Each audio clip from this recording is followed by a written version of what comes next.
For those that don't know, Avowed is the big game that people have been talking about for a while now. So if I was to go to Avowed on Steam, see what the categories they put. It's made by Obsidian. RPG, adventure, first person, story-rich 3D. All right. So just to preface some of this, guys, this is a game that we've been paying attention to for quite some time, but essentially, Come, your emperor. all right, this is the trailer. You as our envoy to the living lands. That wild frontier suffers from the dream scourge. Find the root of this terrible plague and put an end to it. He is wrong. The dream scourge is but a symptom of a deeper, more dangerous rot. Go, tame the chaos that plagues the living lands, so that those who remain standing can shape its future. You know what kind of reminds me of? Kind of reminds me of New World, or at least the trailer reminds me of New World. They both deceive you. There is more wonder in this world than eyes alone can see. You must open yourself to its mysteries. Tend to its purpose, no matter how But it's wild. first person. And become what the living lands truly needs. Its protector.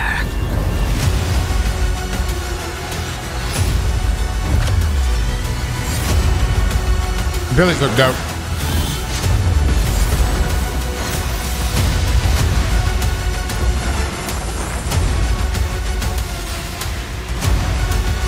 They did it!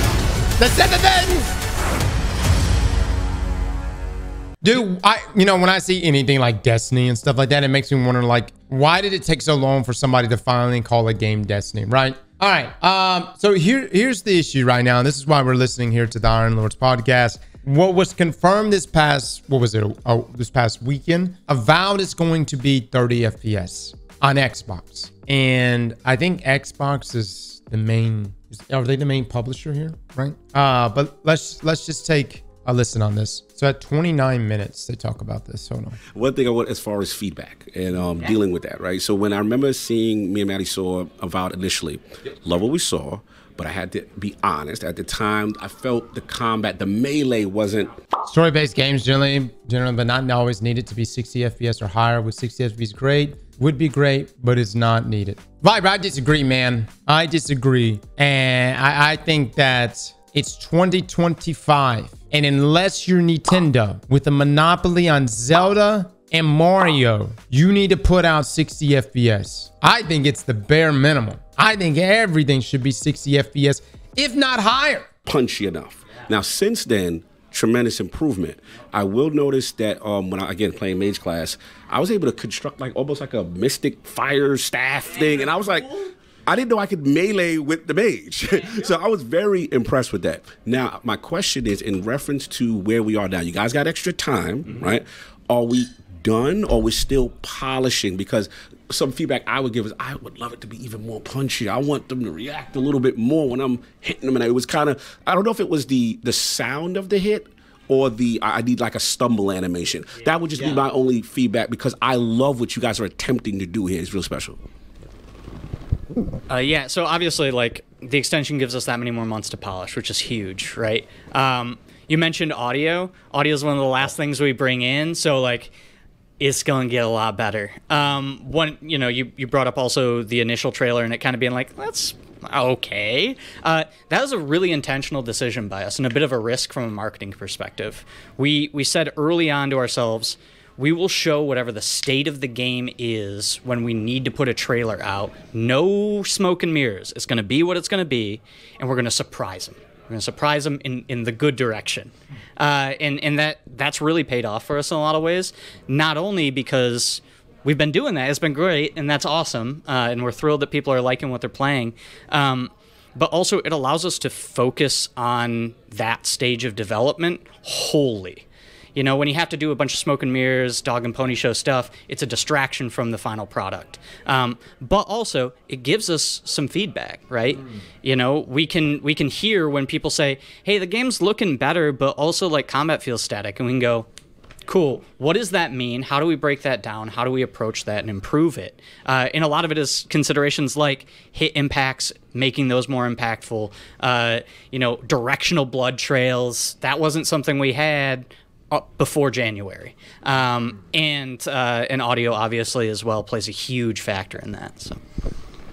No, awesome. Thank you for that, because that definitely gives me more clarity as far as the development process and stuff like that. Now, I don't know if you could talk about this part right now, but I was curious about console performance, specifically the Series X. Can we talk frame rates? You want 4K 60 out of a Zen 2 and GIMP 6800? No, I want 2K 60 FPS. I don't give a shit about 4K. 1440p all day long, 60 FPS or higher. Maybe 120 FPS, 2K. Let's back up real quick. But I was curious about console performance, specifically the Series X. Can we talk frame rates at this time, or we're waiting a little? Well, I'm not yet. Probably not the best person to. Oh, sorry, talking off mic. I'm probably not the best person to talk about that. We can probably. We can probably.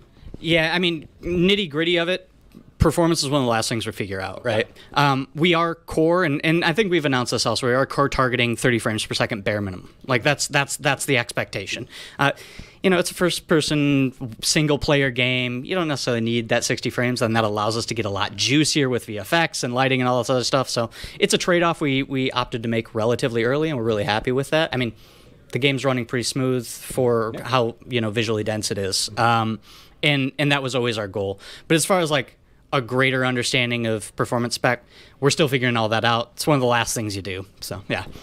First up, here's the thing. What I read this past weekend was that the Series X could do it in 60 frames, but the Series S, it's hard capped at 30 frames. And I guess they're just gonna ship it at 30 for both of those consoles. Yeah, so parity between both of those consoles. In reality, what it should be is just do 30 FPS. Guys, I'm just gonna go ahead and say it. I think the Series S Xbox was a mistake. I think the Series X, that's the generational upgrade. That's the real next gen console experience. This past weekend, we were playing on the Series S. My friends and I, we were playing Halo. We were playing split screen. And dude, all four of us trying to play on a Series S, it was awful. I mean, terrible. It like dumbed the graphics down, just bare bone. I thought we were playing like, Halo, literally like Halo 2. And then not only that, like the input lag and everything was awful. I would not recommend it. Now, I have a Series X. I actually think the angle they were trying to take for the Series X was fantastic, which was arguably the strongest console on the market. And I think, I think Digital Foundry did some runs on X versus PlayStation 5. And I think the X outperforms even the PlayStation 5.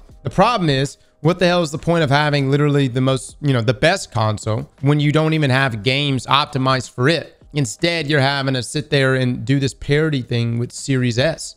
Series S is just a juiced up Xbox One. Right. But not even that juiced up. You know what I mean? Like, I feel like there's literally not even a half a generational upgrade there. I mean, what this really comes down to, it doesn't matter for us. We play on PC. We'll be fine. We'll be able to play this game and max everything. Shout out to Starforge. But yeah, it sucks for Xbox people, especially the Xbox people that have an Xbox Series X that could play this game at 60 FPS. Maybe I'm wrong. Maybe it can't. Maybe neither one of the consoles can. And if that's the case, it's just like, all right, well, Obsidian, what's going on here? It's also interesting to mention that like performance is on the back end. That's the last thing they cover. That's interesting. I feel like because performance is such a major issue in literally every game review you see today, to say that performance is something that they wrap up as like a final punch list item rather than something like, hey, this should probably be somewhat of a priority mid-development. I mean, it explains why developers and other studios have gotten themselves in a pickle when it comes to performance. You want a good game or a bad game that performs great? Maxis, I don't think it's either or. I don't think it's either or, man. I don't think you have to make those trade-offs. I would rather a good game, but its performance is going to be shite. Why not? Well, I just feel like that's a really like low bar. 30 FPS is below the bar. There's this debate, man. And what's so crazy is that this was a debate that we had back in when did Destiny 2 launch? Was it 2017? This was a debate that we had in 2017 for Destiny 2. And I remember everybody going, oh, 30 FPS is not that different from 60 FPS.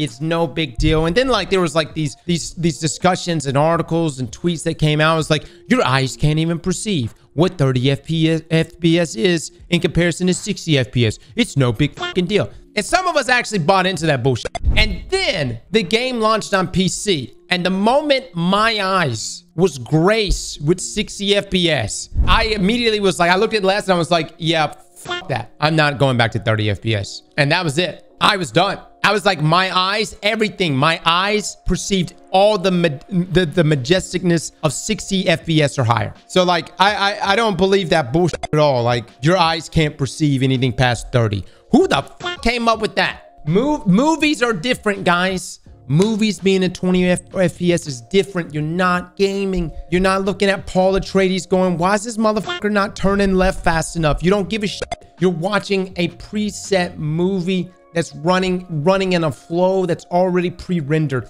It doesn't matter, okay? The movie argument has nothing to do with that. Let's continue listening to this. Fair enough. Appreciate that. Maddie, any other follow-up questions on it? Yeah, look, we're super excited. You know, again, one of the most highly anticipated games coming from the studio.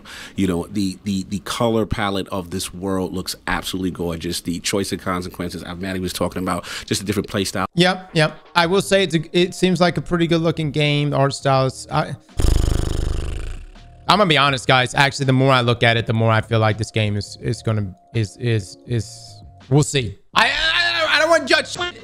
Here's the thing. I'll pick up I don't know if there's going to be a beta or a play test or anything like that. And I can make a lot better judgments based on that. But like right here, RPG, adventure, first person, story rich. Okay, it's going to have to really nail those aspects. You know what I'm saying?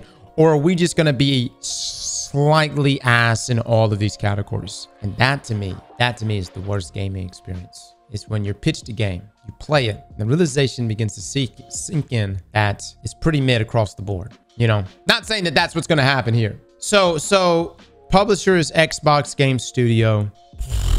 Dude,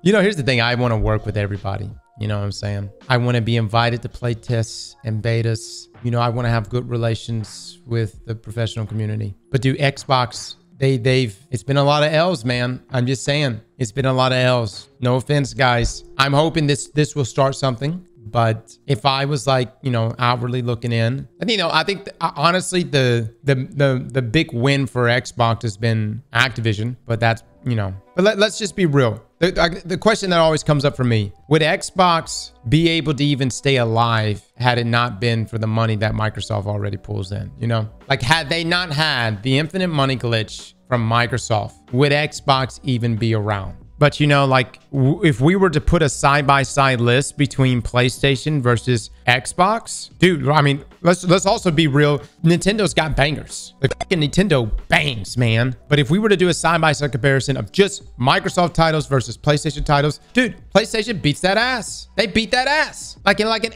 not even in one category, in like every category, guys. And I say this like out of love. I say this out of love. But can I also say this? I don't give a shit about either. I think that every game should just launch. It can launch on either one of these consoles.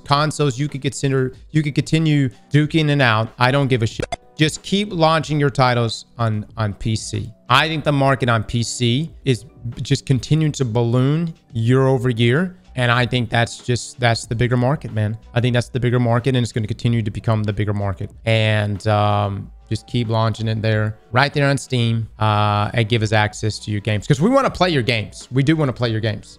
PC, yeah, I mean, PC really is the best experience. You know, even my people that are like diehard console players, like, are coming to that realization. Because, you know, man, it's a beautiful thing to pick up a new game and be like, go into the graphic settings and be like, oh, max this shit out. Max this shit out. Yeah. And console, you don't even get that. I don't even think you get that option. I think console is just like, hey, here's your game. You know what I mean? And by the way, you can use a controller on PC. I do it all the time. I'm about to do it in just a moment. You could use a controller. I think that's another thing. Like, I can't tell you how many times I've had a conversation with someone and I've been like, yes, they're like a console player only. And I'm like, you can use a controller on PC. And they're like, what? How is that possible? You could probably plug a dildo up to your PC and use that as a controller. You could put anything on this fucking thing and use it. That's the power of a PC. Somebody right now is like, all right, dildo run, Elden Ring, let's fucking do it. All right, that's it. That's all. I think what this really boils down to, guys, it's 2024. Holy shit, we're going into 2025. This game launches in 2025. I think all games should be in 60 FPS. Yeah, that's it, man. And that's my armchair developer perspective there. But by the way, like, and let me just say, like, from the interview right here, I'm glad that Iron Lord's podcast here, these two individuals, like, they worked their way up to this big question, and I'm glad they asked that hard question. There was some finessing that occurs. You know, it's hard being in a room full of developers, especially like if you played a bad product. It's hard playing their game that they obviously like really love, and coming out of that room and being like, yeah, that didn't hit, man. You know what I'm saying? Like, that's a tough discussion to have. I didn't see that point of view from them, but they did ask a tough question, which was good to ask, and that comes down to performance.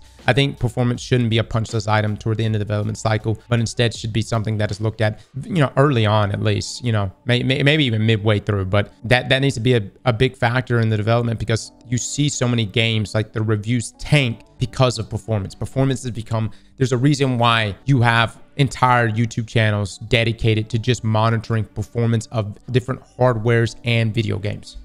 Dude, yeah, I mean, that's a tough thing, man. They spent literally years of their lives slaving away on one game only for you to tell them it's bad. Dude, I've been in that position. It's not a fun conversation, you know, because they're like, what'd you think? How'd you feel? And you're like, well, you know.